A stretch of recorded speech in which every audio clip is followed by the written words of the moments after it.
you need an anchor in life. You need a number one priority that'll give you that focus and that compass of what's really important. Because if you're artificial and you're just worried about only chasing the glory, I know that's not the only thing that's important to you, right?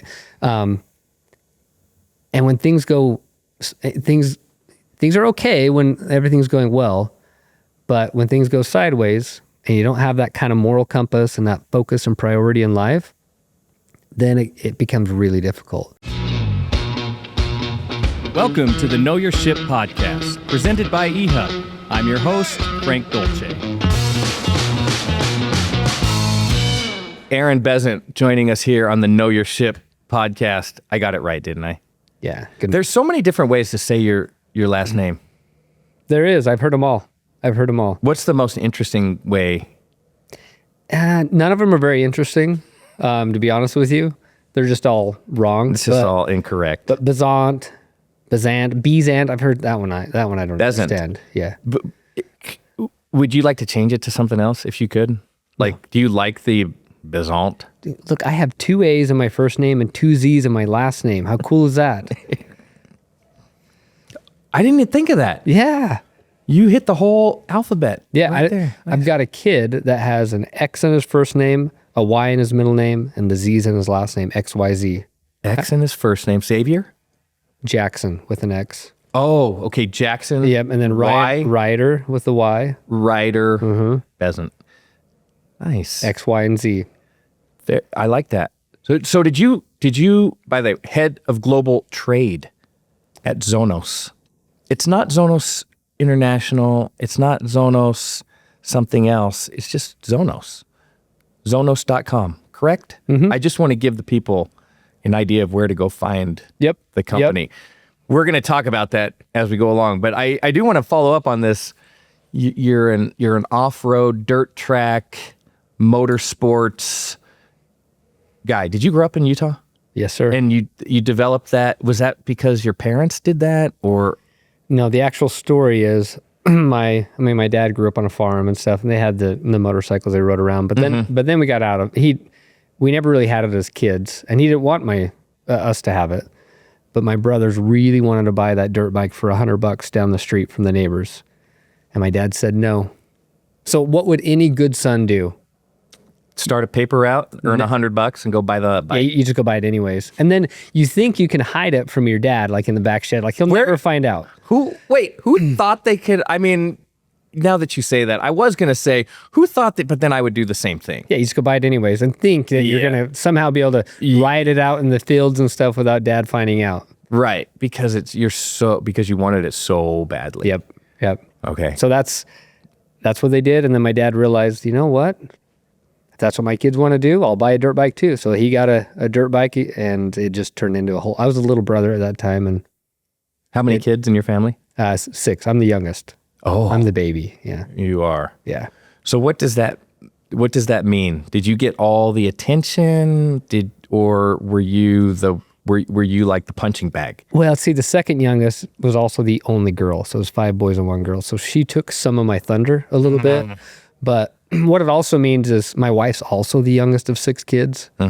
So what happens is at home is we're both waiting for someone else to do something for us, and nothing gets done. Is that the way you approach your work as well? Absolutely. At Zonos? 100%. Absolutely. And that's why I actually have 8 kids. And that's because I want other people to do stuff for me. Yes. I love it. That's very logical. I love the strategy. Yep. What are some of the things? I mean, I know it's a big part of your life.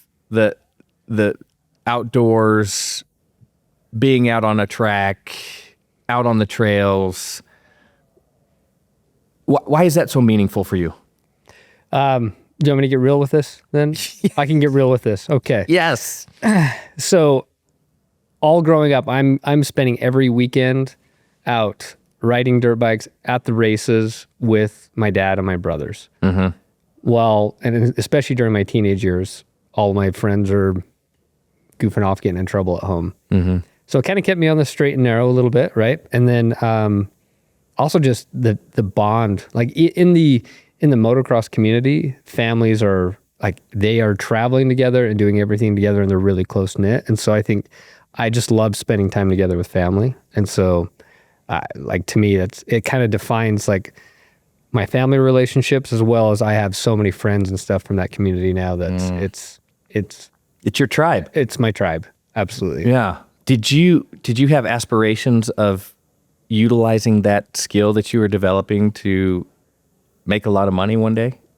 No, it was more of a hobby. I mean, I got to kind of the highest level here on a local level, but I was never like driven to just try to go big with it, because it takes a lot of time and money. To me, it was more just a sweet hobby I try to get good at the best I can, and that's really all it was a fun hobby. Do you and you do it still today? It's still something you do. Yeah, I've got a race next week. So with your kids participate as well. Yeah, we have we had to go through a few years without. I had a son that had a bad accident, and we've kind of been out of it. But I've got a younger kid that really wants to get into it, and I'm gonna take part of my tribe. Next week's actually just a fun team race where we race for 8 hours and we trade off and just. Oh wait, is this the mountain bike? No, this is a motorcycle version of that. Is it in the same area? There's one down near St. George or Hurricane. That's a different one. They do the bike. It's like a 24-hour. My nephew actually did that, and they won their class. Yeah, that's amazing. So it's a relay, and you just take laps. Yep. And you ride as many laps as I guess you can manage, and then you jump off, and someone else takes over. But you ride this as a relay for 24 hours. You got it. And you're doing it in 8 hour. Did you say 8 hours? Yeah. 8 hour, and it's a motocross. Yeah, it's a motocross, and it's about a 6-mile desert loop in the sand, and it gets nasty. Nasty? How? Like deep sand whoops and stuff that gets just chewed up from people just going over all day long. A technical term? In my world, it is. And whoop-de-doos, you know? And whoop, when I hear whoop, I'm thinking of that song. Like whoop, there it is. That one. Not that one. Yeah. Nobody gets, the course What's gets really whoop? rough. Could you describe what a whoop is? Yeah, it's a whole bunch of, think of it kind of like moguls in skiing, but a whole bunch of bumps in a row that you gotta go through. Yeah. And do you go over each of those, or do you just jump over? I mean, is that a thing? You can jump through them, or you can skim them. That's the other term, which is you go fast and you just skip across the top of them. Do you have a preferred method? It all depends. Depending how big they are, how rough they are. Gotcha. Well, or sometimes when you're really tired, you just roll through them, you know? What are the chances that you're going to win this race? Well, I did it last year, so we sign up and we race in the old person's divisions, right? Yeah. They break it up by age and with the combined age of your team. Last year we got third, and that was with my friend forgetting to put gas in his bike, and he ran out and had to run back on foot. So we started with the deficit and came back up to third. So that was good. How do you manage the whoops when you're running? Same technique. It's not good. But we've got a pretty good team, but we got a whole bunch of people coming this time. So I'm going to be racing against some other friends and my brothers and stuff. So it's going to be interesting. Do you consider that a full contact sport? When you're racing against friends and people you're familiar with, do you mind trading a little paint? A little bit, yeah. That's okay. You like to do that? Sure. That's a thing. Yeah, but not in a dangerous way. Little bump to get past him or something like that. Just to get some attention? Just to get someone's attention? Sure. You also said mountain biking. Do you prefer motorized or non-motorized sports out on the trail? Oh, motorized. Absolutely. Why is that? It's a little more adrenaline, a little more fun. Is it? Mm-hmm. Mountain biking is awesome too, but I've got an e-mountain bike too, so I had to put a little motor in it, you know. Oh. I'm one of those guys. Oh. Is your motor gas powered? Did you put that kind of motor on it? No, it's an electric one. So okay, so let's talk about this really quickly, since it's such a big part of your life. Can you tell me about some of the lessons you've learned? Yeah, when you fall down, you get back up. That's a good lesson. And you're always gonna fall down. You just know That's just part of life. You just know it's gonna happen. Absolutely. And it's how you deal with that afterwards, and you learn from it, and you get better. How do you deal with it? What is the proper way to deal with that? Well, understand why you fell. Yeah. And then this is good. Get back on the saddle. Do it again. Yeah. That's how you improve. You mentioned that one of your kids had a gnarly accident. Can you talk about that? Sure. This is where it gets real, right?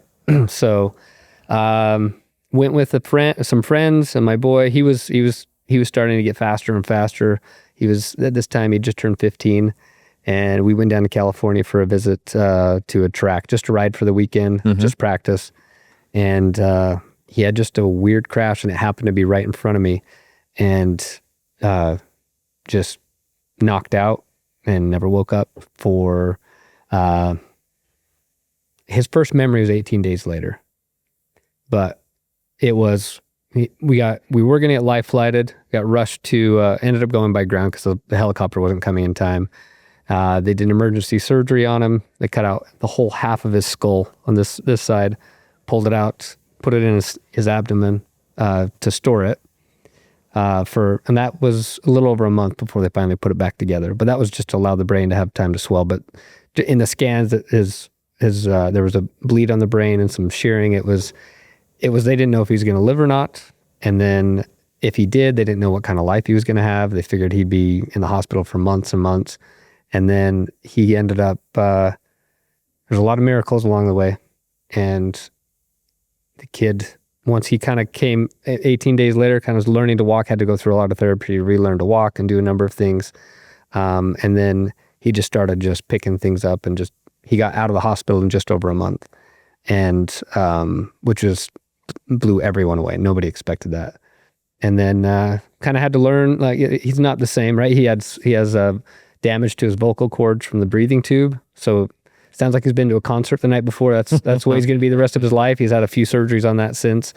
And then but he was just determined, had a good attitude, and just, schoolwork was harder. Obviously, certain things are harder, mental fatigue, all of that. But he's now serving a mission for his church. So he's recovered quite well, and he's not going to let things slow him down. Is he stateside or is he? He's in St. Louis. Nice. Good for him. You mentioned shearing. You said there was some shearing. What does that mean?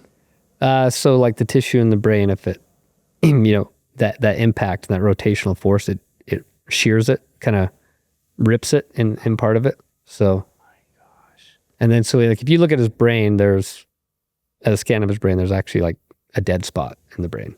Currently. And so his brain he had to just relearn how to do things. So like, for example, even months and months later, he's trying to learn how to ride, what was it?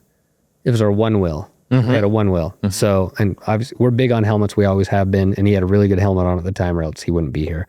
So that's my message to everybody. If your kid's riding your bike around, always have a helmet on, always. So anyways, but I remember on that one wheel, you have to lift your foot up, right? To kind of take off the sensor. Yep. He could do his things fine with one foot, but the other foot, he like couldn't. And he had to sit there and just focus on it and like retrain his brain how to do that. And then once he did, he was good. But there's lots of little things like that of just having to relearn how to do all sorts of things. It started with walking and the basic things, and then kind of evolved in just little quirky things here and there that he has to kind of relearn how to do. Wow. You've been involved in this sport for a long time, and that sport has a history of wild accidents and crashes and injuries. Have you ever experienced anything like what your son went through?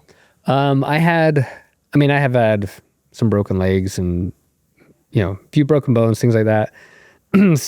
I did have when I was a kid, I was knocked out once and woke up as they were strapping me to a stretcher, but I ended up being fine. It was just a concussion, and wasn't even that bad of a concussion on that one. But 2 years ago, a year and a half ago, I was out just riding in the desert and had a really bad crash. And luckily, it was very similar to my son's crash and the way I hit the ground and stuff. I actually broke my helmet and everything, but I had a bad concussion, broke my upper jaw. Thought I still might lose my teeth. I don't know, but overall, I got really lucky with it. But yeah, that was probably, when it comes to hitting your head, that was the worst one I've had. Oh, your teeth still in question? Yeah. They seem to be like... They're fine. I think they're going to be okay, but the dentist tells me that like there's a chance they could still end up dying, and then I have to go in and get new teeth. Yeah. If you had to get new teeth, would you get new teeth, or would you just leave? I keep telling my wife I'm just going to go without them. They're overrated, right? Wait, I can chew at the side, but she's not buying it. I'm with your wife. Like they're not overrated. I think you should go back and get your teeth. They were really sensitive for the longest time, and I learned how to eat food without my two front teeth. So I figure I've got those skills. Like, why do I need to spend the money on getting adapt teeth replaced? and overcome? Yeah. Okay, I want to go back to your son's story because it's fascinating. Yeah, and I'm glad that he's doing so well. Yeah, and you should see a scar. He's got a pretty wicked scar, by the way. Oh, his whole head, like massive all the way around, and a big old scar on his stomach. And that's the fascinating part. You could see the skull in his stomach. So they put part of his skull in his abdomen. Yeah, to just keep it, store it. Mm-hmm. That's crazy. So the other option is to send it to cryo, and I'm glad they didn't do that. I've heard horror stories since then of it just kind of getting infected and in cryo, really. Mm-hmm. And this was just with him all the time. And we were in California. We were in the hospital there for it was about 18 days, and then we talked him into flying us up to Salt Lake because we thought he was going to be in the hospital for multiple months, and it just went with him. We didn't have to try to get it from California or anything like that. It was quite convenient. Wow, that's amazing. I've never heard of anything like that. Yeah. You know, one thing we talk about on this podcast quite a bit, and I didn't think we would get to it here, but I was hoping we'd talk about maybe an obstacle that you overcame in your life and how that has affected your professional life and the lessons that you learned. But I think maybe we'll just talk about this as the obstacle that you had to overcome. I mean, obviously it's an obstacle for your son, and he probably has, as he reflects on it, many, many lessons that he can take from that horrifying experience. But as a dad and his parents and his family, as you look back on that, how did you manage it? Are there things that you would have done differently? What are the things that you look back and still use today in your life or in your professional life? Yeah, I mean, as far as doing things differently, I'm not one to live with regret. That doesn't do much good. Mm-hmm. Learn from it, absolutely, but don't dwell on it. Leading up, as far as anything leading up to it, no, it's just life. Things happen in life, and you just have to learn to deal with it, right? And then going through it, it was odd because that experience, especially the initial days afterwards, it's humbling to recognize how many people are there to support you and how good people are in this world. Sometimes you see a lot of things on the news that just try to divide us and tear us apart. Absolutely. And I call BS to that. I think humans are good as a whole. There might be some bad actors out there, but when you see complete strangers doing everything they can to save your child's life, like, that's pretty cool. And I've always had a deep respect for law enforcement, first responders, etc. Whole new level now. Whole new level. And people are pretty rad. And the community we had around us, from a spiritual standpoint, the amount of support and things we had was unbelievable. So it was odd as we went through that period. One of the most horrific things that's ever happened in my life. Mm-hmm. I also had some of the sweetest and most amazing experiences of my life too. Yeah. Would you say that changed your perspective on some things? I can't really say it changed. It more confirmed and deepened my understanding of many things. Gotcha. Well, it's a fascinating story, and congratulations. I don't know what the right word is for getting through that and getting over that and coming out on the other side. And I'm glad everyone's... Yeah, well, and the other side of it is it puts a lot of things into perspective for you too. Yeah. There's a lot of stuff in life that just doesn't matter. Let's talk about that. What are some of those things? I mean, you probably... I'll have a tendency to let crazy little things drive me bananas. And maybe it's not even worth it. Maybe that's some of the stuff you're talking about. Yeah. Like, I mean, look, we all do it. We all get frustrated over stupid things. I'll tell you a story from this. I mean, I've got a bunch of kids, and I have the family is like number one to me. But sometimes you don't have your best moments, you know?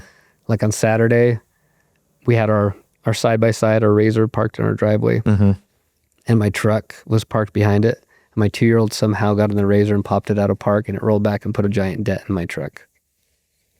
In those 30 seconds after that happened, I did not handle myself appropriately, right? And I look back on that and I need to learn from that. So my 2-year-old did not know what he was doing, and I acted like he should have known what he was doing. So it sounds like the apple doesn't fall far from the tree. That little boy will be on 2 wheels 24/7 if you let him. He's got a little Strider bike. He's going around the house. He just loves to be in the dirt, and he's always moving. So yeah, he's fun. But yeah, things in life, a job's a job, but you might as well enjoy it while you're doing it, right? And you enjoy who you're working with, but it's there to support more important things in life. So my motto is, I work so I can live. I don't live to work. And so you got to have a good work-life balance, and family and other things in your life need to be more important. And that's where true fulfillment and happiness comes from. Nice. Love it. Well, let's move into your work life. Let's do it. Let's talk about what you're doing currently and what led up to that. We got to know each other when you were at Rocky Mountain ATV. Now that seems like very aligned. Yes. With your yes. with your lifestyle. And then decided to move on and head into work with Zonos, which you're doing today. But tell us about that experience with Rocky Mountain ATV. You were there for a long time. It was kind of rose through the ranks, and you ended up in a pretty lofty position there. How was that experience? It was awesome. No, it's great. And by the way, my boy that had the accident, you signed one of your football pictures for him. I gave it to him years and years ago. That was for him. That was for prior to the accident. Oh yeah, this was way before that. Yeah. So, does he still have that hanging on his wall? I should find out. You better. I should find out. It's probably worth something. It's probably enshrined somewhere in his room, is what I'm thinking.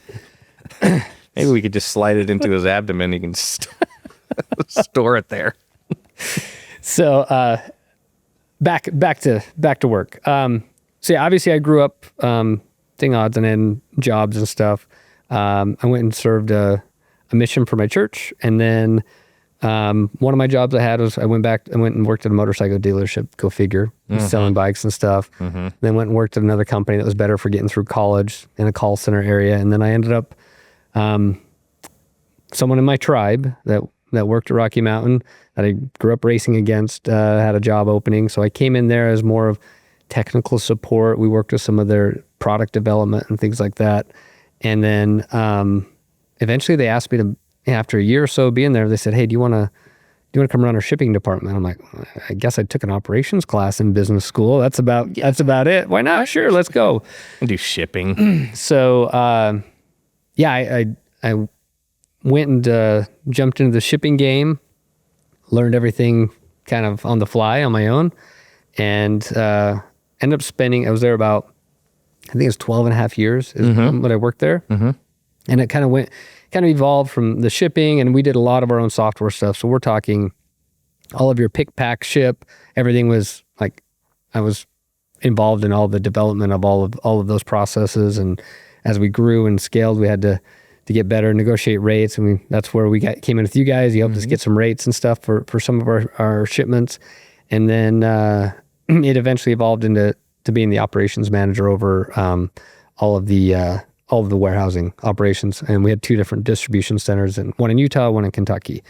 But along that journey, there was an international play. So it used to be the experience was, hey, if someone from outside the U.S. wanted to order from Rocky Mountain, they would have to call into the call center or email in, and someone would put together an order and then respond to them what it was going to be, and then place the order. And then they kind of had to deal with their own shipping, their own duty and tax, like everything. To get it overseas. Yeah.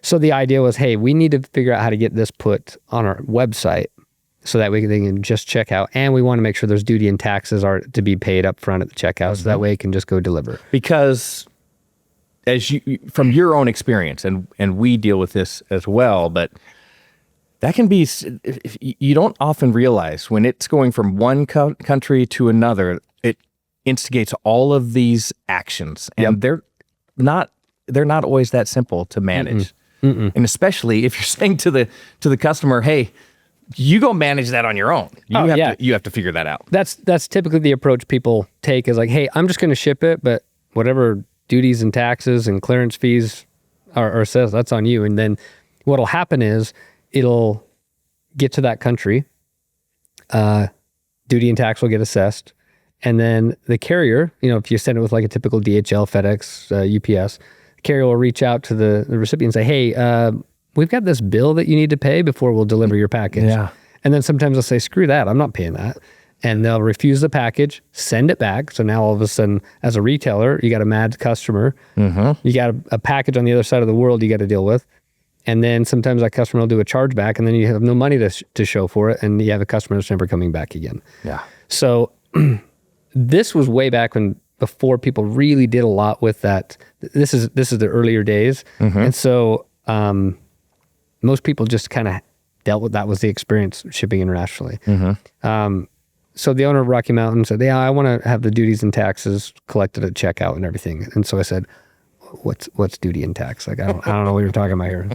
They're like, but you figure it out. So I look around the room. I'm like, I guess I got to figure this out. So we didn't know what we were doing, and I had to just dive in and figure it out. I had to learn what HS codes were and start assigning that to our products, and came up with my own math on doing duty and tax calculations. And we did that for a while. And then eventually I'm like, I just want to get a dynamic duty and tax calculation from a third party, so I don't have to deal with maintaining this stuff. And that's when, at the time, it was called iGlobal. Now it's called Zonos. A guy named Kermit, yes, like Kermit the Frog. The very same one. Yep. Chatted with him and eventually got that integrated into our checkout. So now when someone came, they'd be the ones calculating the duty and tax at checkout. They'd be able to pay that up front, and then everything would deliver like normal, and then we would be the ones that would pay the bill. Can you give us a simple definition of the HS code? Yeah, so it's a t-shirt is going to have, when it comes into a country, a t-shirt's going to have a code 610910. That's not made up, by the way. So as it comes in, that was impressive. I like that. Categorizes the type of product it is. So if you think of it for a country, they use that for assigning a tariff rate. So steel might get charged one thing, t-shirts and clothing another, etc. And so it's standardized the first 6 digits. So that 610910, all the countries that are a part of the WTO all kind of use the same categorization. But then in the US, we can then do an 8 or 10 digit code that might further classify it as like a men's t-shirt or cotton t-shirt or whatever it may be, right? More detailed for that country's purposes. And so it's really just a way of tracking what types of goods are moving across borders and be able to assign tariff rates and so on. So and run statistics, those types of things. Well, and another interesting thing about international shipping is it's not standardized across the world. So if you're shipping something to England, the process of bringing that package in and where it sits before it's cleared and then off to the consumer is different than if you're sending that to South America or to Asia. And so those are also issues that you have to deal with. And the other issue that you probably have to deal with, or you've learned that you have to deal with, is fraud in international shipping. And those are all things that you don't want to put back on the consumer. You try and alleviate that pain for the consumer. Yeah, absolutely. The idea, for us is to localize the experience as much as we can for the consumer, so that, and also for the retailer. So if a retailer is selling domestically, it's pretty straightforward. Slap a label on the box and ship it to them. You're gonna charge your VAT or sales tax at checkout like you do for any other order, and away you go. Package delivers like normal. International, all of a sudden, both parties have to kind of understand there's some extra complexities there, and we try to go in and solve those. So that way, for the merchant, it feels like they're selling it to someone domestically. We take on all the complexity on their side, as well as the shopper. We try to make it easy for them as well, so that way they can pay the duty and tax up front, and everything can just deliver like as if they ordered it from a local store. By the way, I need to backtrack a little bit. We jumped right into Zonos. We were just finishing up your career at Rocky Mountain ATV, and it sounds like that's where you became interested in the international solution. You had to develop that with Rocky Mountain ATV. Yep. Became familiar with Zonos and developed this interest on the international side. Yes. And whatever life circumstances. So how did I get to Zonos too? Right. Correct. There we go. Honestly, I instigated that. So for whatever reason, as I'd worked with Kermit and Clint and the Zonos team, there was just always something like their business model and the way they did things was a little different. And it just kind of caught my eye.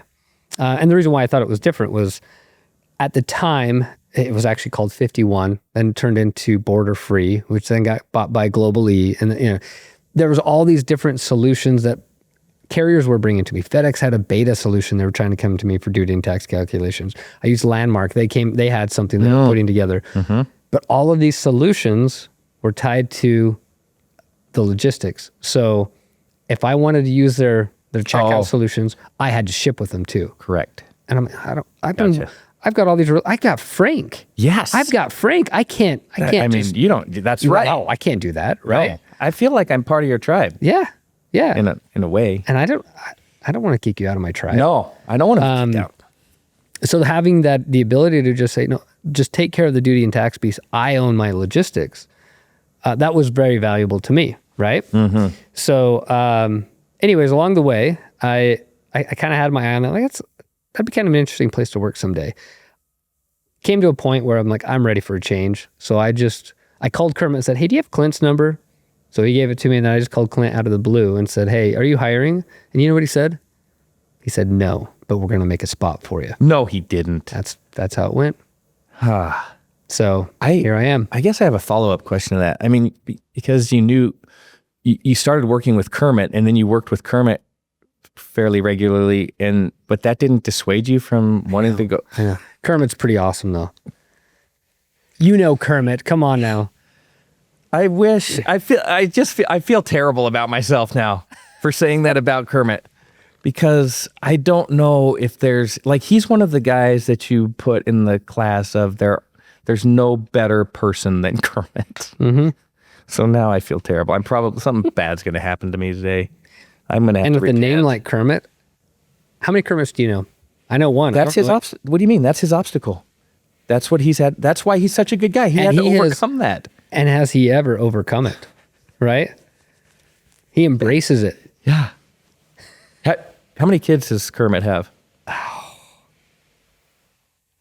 He's got, I can't remember exactly, but 3 to 5, somewhere in there. Does he? Something like that. 3.7. Yeah, we'll go with that. Did he, you know the Johnny Cash song, Boy Named Sue? So the dad names his kid Sue because the dad knew he wasn't going to be around and he wanted to make his kid tough. So he named him Sue. Is Kermit? Was that the plan, you think? With Kermit? I don't know. It worked out. We want to build a really good kid. We're going to name him Kermit. Okay. Did he put that name on any of his kids? Like, did they end up with... I know he's got a boy named Johnny. So that's, yeah. Oh, that's okay. That's simple enough. I don't think so. I don't think there's a Kermit Jr. that I know of. Okay, so you were so impressive in whatever work that you did with Zonos in your previous position that they said that there was a position available for you, even though they weren't hiring. Yeah. But I was their worst and best customer. I helped them improve, let's say. So, okay, I want to talk to you about that. Yeah. because when we worked with you at Rocky Mountain ATV, we would say, okay, we're going to visit Aaron today. Make sure you're buttoned up, because this is true, because Aaron is one of the toughest negotiators around, and not only a tough negotiator, like super knowledgeable, engaged in the industry. You knew what was going on. You had all of the insight. So is that a skill that you developed along the way? Is that something you've always had? Tell us about this work ethic. I don't know. I'm a numbers guy, right? So like, what do you mean you're a numbers guy? I like and I'm also, I like to make educated decisions. So I want the data to drive the decision, and then there's not emotion in it, right? So it became pretty simple in the negotiation. I want to be good friends with everybody I work with, but I'm not going to just buy from someone just because I like them. It's like the numbers have got to make sense, but I want them to be able to be successful and win some of my business, but I just want it to make sense. And so the numbers that's really all it comes down to, is crunching some numbers and making sure the math makes.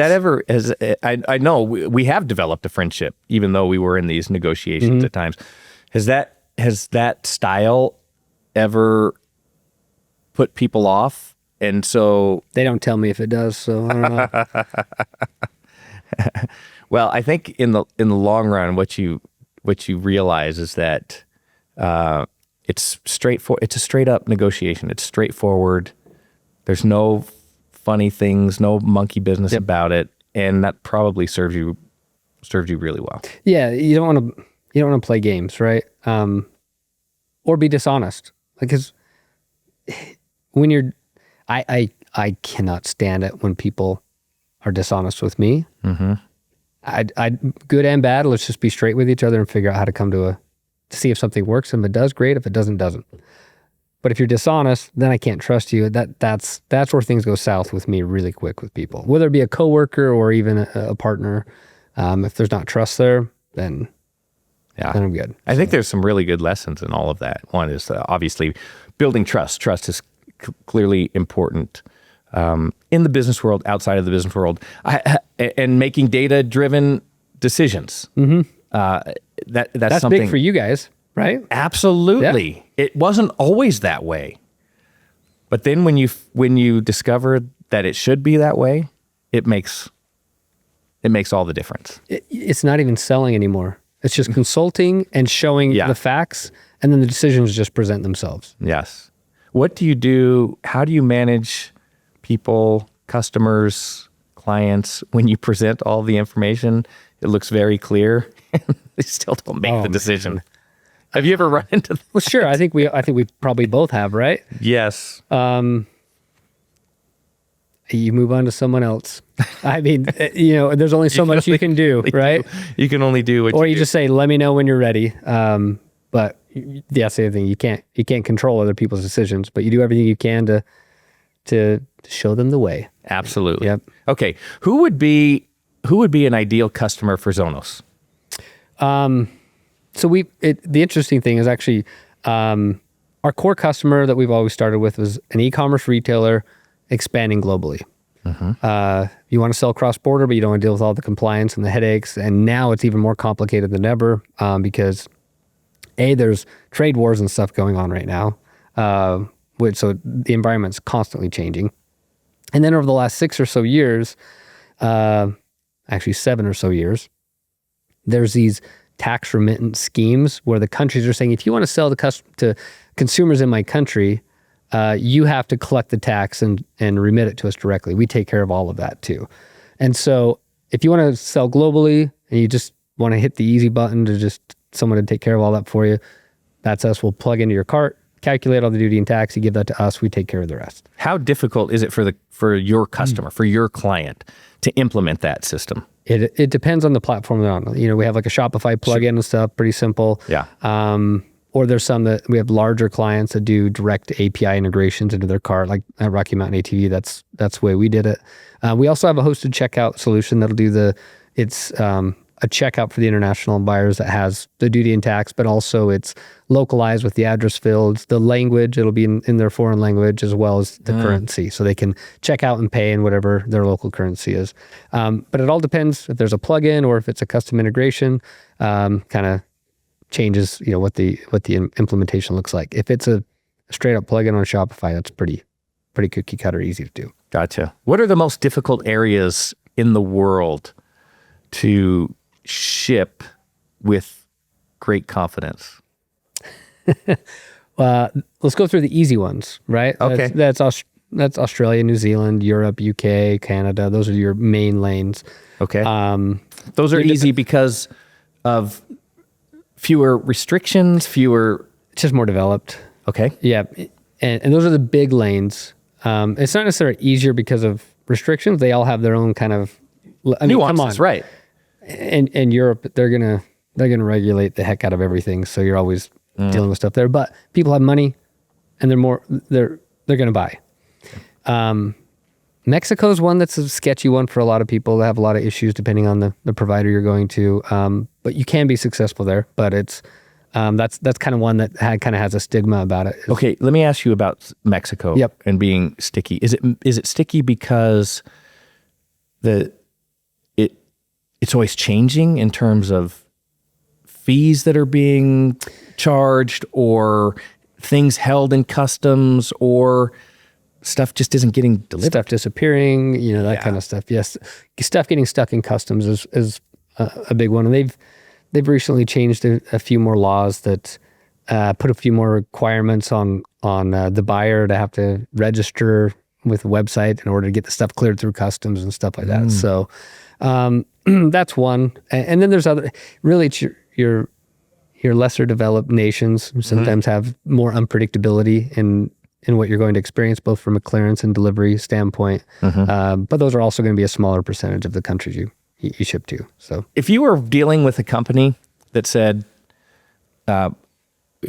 we have this great product. Let's just say they have a great hoodie. By the way, Cobra Kai. I love it. Cobra Kai.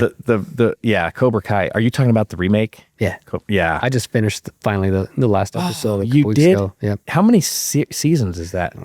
Because They went a little long with it, but the last few episodes kind of wrapped it up. It got corny. I had to embrace it, kind of like I embraced the corniness of Sharknado.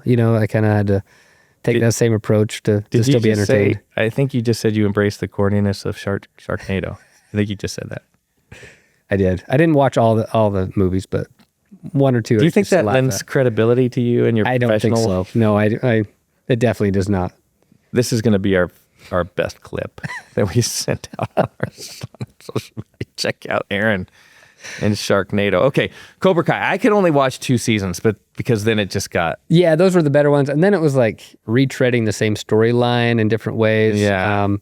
They wrapped it up good at the very end, but you had to kind of get through the pain of watching those middle seasons. I kind of want to ask you what happened with the whole thing at the very end, but that's a spoiler. Yeah, I don't want to tell you that. Yeah.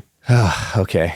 Anyway, if you're a new company and you're shipping sweatshirts, and you think, well, people overseas, people across the world need to have access to these items. They're going to love it. If you're consulting that company and they say, I want you to tell us where we should go and first, and how that evolves and what that game plan looks like. So typically, my approach would be, we'll just install our plugin or our solution and open it up to the world and see who wants to buy.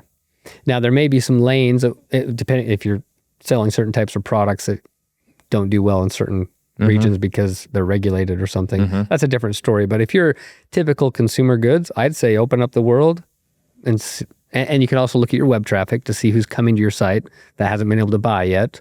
But there's no reason that you can't just open up the world with our solution. So open it up, let them buy if someone comes to your website. I think that we may have come up with a new slogan for Zonos. Open up the world. And I'm glad you said that, because if you're making a product that you want to send internationally, all of a sudden you can go to Zonos and have confidence that it really is. You're not going to say, hey, look, no, don't go to this area outside of something being restricted. We really don't suggest you go here. No, let's. And the interesting thing too is some companies, they get ahead of themselves and will try to put inventory locally in a country. Now they're dealing with, they're paying all duties on everything going in. They're paying for warehousing, and they're dealing with all the tax registrations, all the stuff to have a local entity somewhere because they think that's going to be a big market. And at a certain point, that may make sense. But there's also advantages to just shipping low value cross-border goods because shipping rates are pretty darn good nowadays. And there's actually some advantages to sending in low value goods versus, high value wholesale shipments into a warehouse. And the math just got to math, right? But how do you what's a really good way to figure out where you should actually make a large investment to go domestic? Just open it up and see what your business does there. And then at some point, the math is going to math. Look at the data. Read the data. So you're back to your data analysis. Okay. I know I have to get you out of here. I feel like we might have to do a part 2 on this, but let me. There is another angle here. Yes, we'll do that angle. That's exactly what we'll do. Because our customers aren't just e-commerce customers anymore. And that's where my role at Zonos is working with supply chain partners. Yes. And we have a lot of those customers as well. So that's the second. Yep. Part 2. Love it. Okay, but to wrap this one up, let me ask you a few questions. Right. Let's do a few random questions. Do I need to be worried about this? Who has more children, you or Elon Musk? Well, Elon doesn't know how many children he has. So I don't know the answer to that. I don't know. He's a data guy. That's true. He probably does know, but there's probably a lot of really smart kids out there, right? Whatever that number is, they're all really smart. You have 8 children? I have 8 children, ranging from 2 to 18. Do you have a favorite? Which day? They're all pretty sweet in their own way. You know what Charles Barkley says? Isn't it Charles Barkley who says that? I don't know. He said, parents just lie. Of course they have favorites. They just won't tell anybody. It's an evolving thing. There's certain, like, from 2 to 10 years old, I love it. That is. Oh, yeah. That's your sweet spot. Yeah. Okay. And even 10 to 12 is really good too. They hit those teenage years. It's weird. It's a struggle bus. Yeah. It is. It's bizarre. And then they kind of come out of that stage too. So like, it's not the kid. I think it's just the phase of life they're in. Yeah. Do you parent kids differently from the first child that you had to now your 2-year-old? Yeah. And and each kid's different. I'm not going to go, whatever. Not talk about that. Every kid you got to deal with different. But when you're parenting your first kid, you're worried about everything. And it's ridiculous. You're adding so much stress to your life. And then by the time you get to like 8, it's just like, just throw another kid in the litter. Like they got all their friends and it's like, okay, as long as they're breathing, as long as they got food on the table, see them on like we're good. By. Their shoes don't match. Their clothes don't. Who cares? They don't need to be dressed to the nines all the time. Like you just learn how to deprioritize certain things, the things that are, and you realize the things that actually matter. The important things. Do you think you manage your work life? I mean, you've been in the workforce a long time now, and you started out at the very bottom. You've grown quite a bit over your several different roles. Do you manage your work life that way as well? Like, there's just some things to a degree you kind of have to, right? Yeah. You have to triage your day and your life, and just certain things just don't meet the cut. For sure. You know what I mean? Absolutely. If you could do anything else in the world and be successful, if you could do anything else in the world and be successful, you'd have to leave Kermit. But what would it be? Okay, this is a trick question because I asked this question. I'd want to throw this back to you too. If every job in the world paid the same and you had to pick one, which one would it be? If every job in the world paid the same. You're going to get the same paycheck no matter what. What would you do? Because we do the things we do because there might be another job we want to do, but it's not well paying. But if money was no object, you're going to get the same paycheck no matter what you do.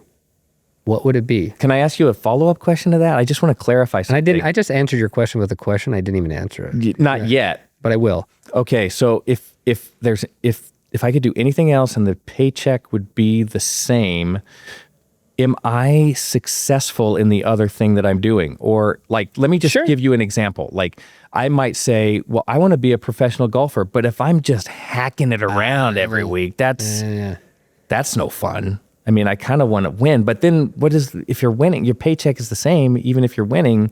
That's a good question. Okay, so now we're assuming that I actually have the skills to do whatever I want. Yeah. Yeah. Yeah. Oh, yeah.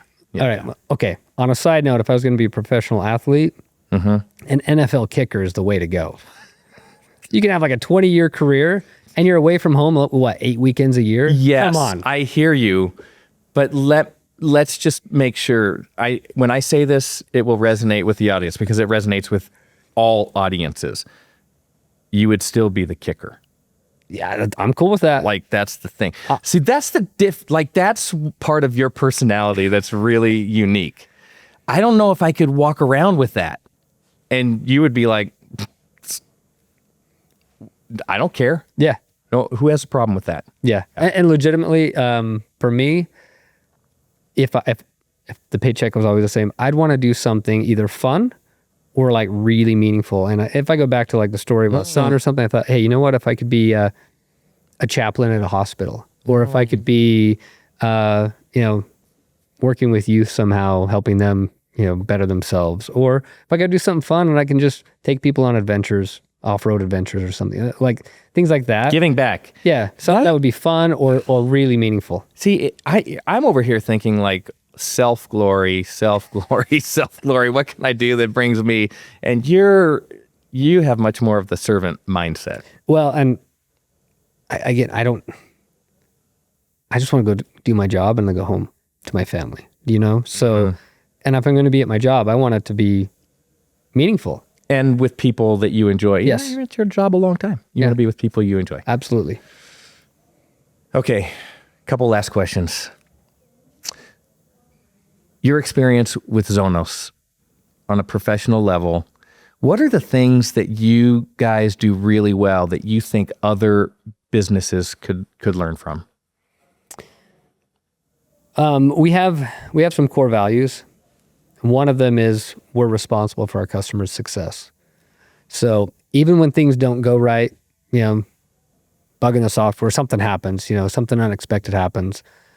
The one thing that's always consistent and always expected is that our people are going to take care of our customers, and our customers know that. So if you look at our reviews, like on Shopify or anything else, it's our support and our people. They care and they want to help our customers. And that goes a long, long ways. What's the best advice you've ever heard from a customer or a business partner? Or what's the best advice you've ever given? Ooh, that's, I know, deep. I went deep for that one. That is deep. I'm thinking of one, but it's a little crude, so I better not say it. I grew up in a small town. It's not small anymore. You get a lot of sayings, you know what I mean? Yes. Should we try it out? I mean, we can edit this. Well, I mean, you could. Look, the one I'm thinking of, don't let the bastards get you down, right? Like that's not too crude. That's not too bad. No, I just don't know if this is G-rated on this or not. So we're very. I don't know what the word is, but like we'll push the boundaries a little bit. Is it Chumbawamba that has a song that if I get knocked down, I get up again? Yeah. Like that's get knocked down. Yeah, back up again. That's good advice too from them, right? Well, I love that. That's a perfect way to wrap this up because that's been kind of your story is, and especially with your son who had the motorcycle accident and the way that you managed it as a family, the way that he managed it and where he is today and where you are today.